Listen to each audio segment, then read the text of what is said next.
Hi, I'm Nancy Creed, President of the Springfield Regional Chamber.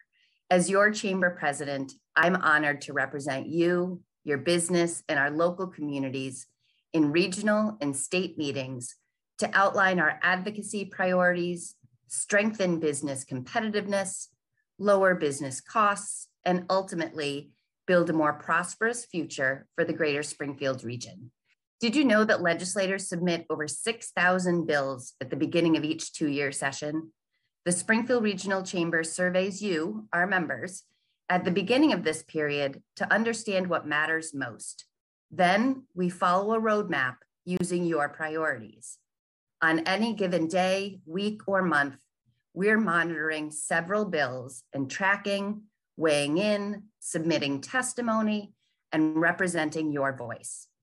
I'll be sharing with you what bills we're navigating more regularly to share insight on the current topics we're actively addressing. Right now, our main focus continues to be our post-pandemic recovery.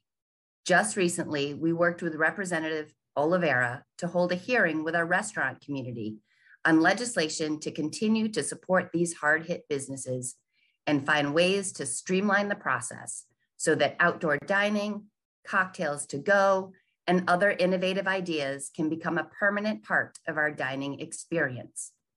We also continue to keep a close eye on the American Rescue Plan Act funds. Massachusetts has received approximately $5 billion of these funds to use at its discretion.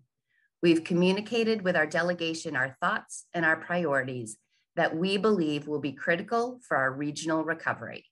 This is a once-in-a-generation opportunity that we should not squander.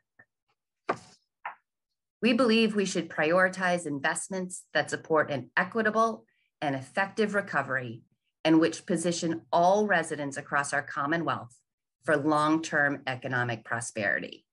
They should be one-time investments, which are sustainable, evidence-based, expand upon existing programs that have a track record of success, and balance our immediate needs with those that jumpstart the economy while providing for transformational change.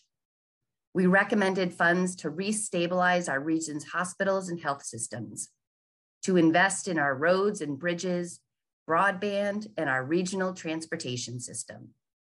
We supported funding the workforce training programs we know work, early childhood education and childcare to support our future leaders, and affordable housing for our workforce.